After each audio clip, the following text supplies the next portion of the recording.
This is Dr. Donald Pelto. I'm with a patient of mine today, and he is one of my few patients that is actually a barefoot walker and a barefoot maybe runner as well.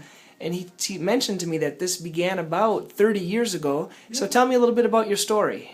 Well, I grew up in San Diego, which is I think where I picked this up, but it wasn't until I went to school, college in upstate New York, and decided shoes weren't very comfortable, so I pretty much stopped wearing them unless I had to, going into church or a store or something. But I went to class barefoot and walked around campus barefoot. And was it hard to get used to wearing no shoes? No, I enjoyed it immediately. I did find I changed my gait in a couple of respects. One was with toes exposed, tend to stub your toe on things.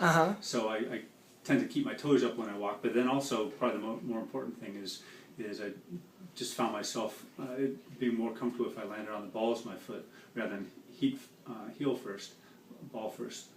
And what's the longest you've walked barefoot?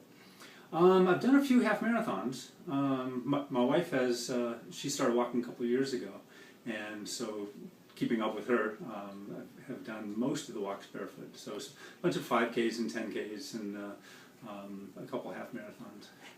And what's the biggest thing you've stepped on, or what's the biggest problem that you've had, or injury? Have you had any injuries? Because that's what they're always concerned about. Or is the callus thick enough that there's no problem? Yeah, the callus is pretty thick. People often ask me, is the pavement too hot? And at this point, I don't even notice unless it's a hot day in the middle of July or something like that.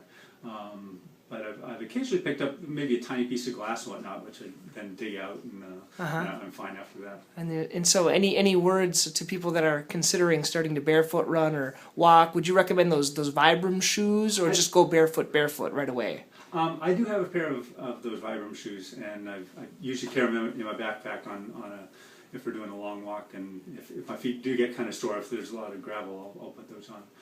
But yeah, probably just going barefoot and walking as you normally do is not a good thing, I suspect.